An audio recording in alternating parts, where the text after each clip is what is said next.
I'm wondering, what am I going to see on the second floor? And I get upstairs, and I've learned that the only museum in New York City that's dedicated to the history of the Bronx is in their school. They have a museum in their school. And the museum is not in a classroom, it's in the hallways. So the first thing you see is a picture of the Yankees, who are going to win the World Series this year. They're up there. They're up there. You see Lou Gehrig and Babe Ruth. You see a picture of Joe Louis when he fought Max Schmeling. You see a picture of the Bronx family. The Bronx, it's spelled with a K. It was a German family on a big farm. See an album the first album made by Tito Puente, first album by Donald Byrd, because they came from that same neighborhood. See subway cars, old furniture, clothing, all on display. And the first thing I think of when I see all this is, it's all within easy reach of kids. The kids can easily vandalize it, they can destroy it, they can break it. So I turned to the little girl and I said, aren't they worried that the kids might destroy some of this? And the girl looks at me like I'm some kind of sicko. She says, don't you know we're really proud to have this museum? I'm showing you around, you can see it. I'm trying to let you know, we like this museum, okay? Now, I don't know about the schools you normally go to, but at this school, kids take care of things. Why do I ask the question? Because I'm so accustomed to going to schools with kids treated like inmates in a prison. I'm so accustomed to going to school with the adults afraid of the children. I was at a school in Oakland not that long ago, middle school, not Elmhurst. And I've heard that Elmhurst has improved, I've heard that, so let me let you say this right now. Just because it was bad then doesn't mean it's bad now. Another school. I'm visiting a science classroom, and I noticed there's no science equipment. I went, how can you have a science classroom with no science equipment? So I asked the teacher, where's the science equipment? He said, we have science equipment.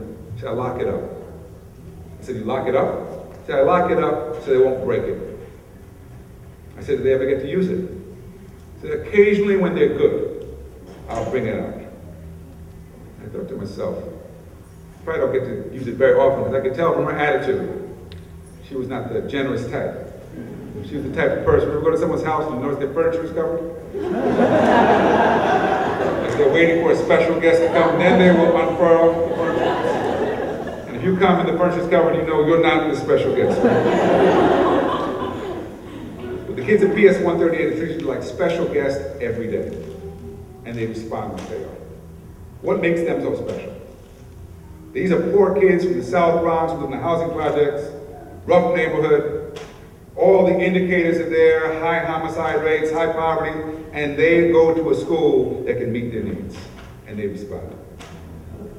It would be better. It would be better if, as a nation, we were going to do universal health care. Let's make it happen. That we were going to create more housing and jobs, and we were going to take on these big problems. I hope the president will do these things. I know he wants to do these things. I also know that it's not just electing a president that makes it happen. The biggest obstacle right now is the people in his own party.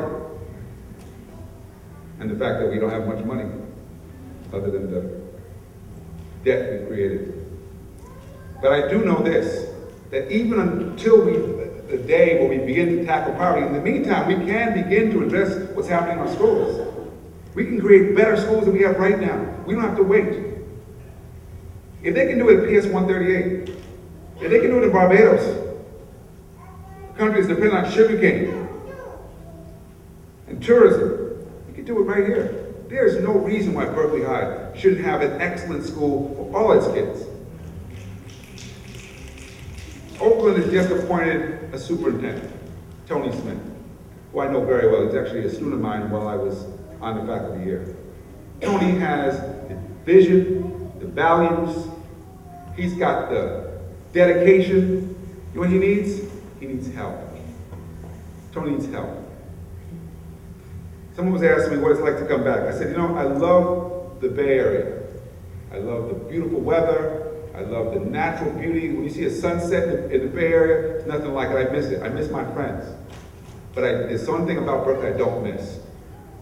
It is the stupid politics of the Bay Area. What do I mean by that? It is the people who would rather sit on the side and throw rocks, who like to criticize, like to complain, and don't do a damn thing. You gotta do better than that.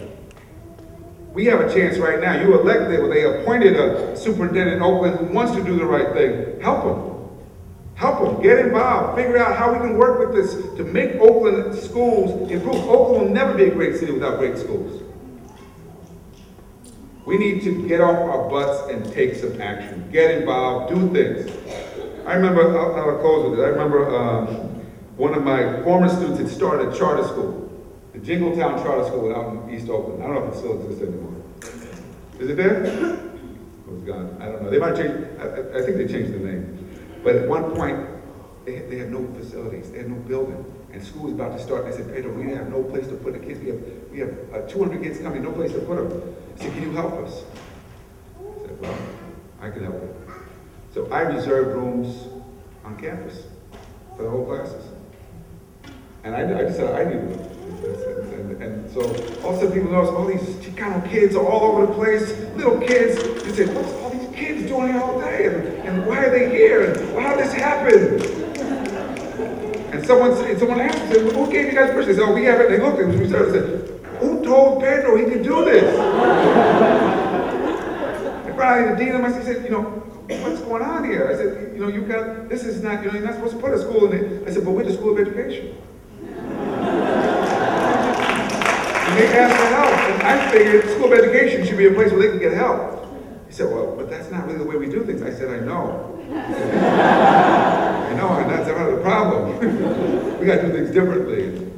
You know, 2 weeks later, they did get a building, and everybody survived. But guess what? We're not going to make changes by doing things in traditional ways. We're not going to make changes by going through all of the right procedures and talking about it to death. There's so many people in Berkeley who think they're talking about something the same as doing something. Not the same. Not the same. You actually have to do it. So I encourage you. We have talented people in this area. We have people who are committed, who have vision, who have idealism. Education may be a flawed system. And anybody who's worked in our schools knows how flawed it is. The situation I described earlier at Elmhurst, that might be extreme, but there are schools like that right now, where it's depressing to be there for everybody, because the school's so poorly managed. But it doesn't have to be that way. We can transform that. We can change that. And we can do that. It's within our reach to do and to make happen. So I encourage you, make it happen.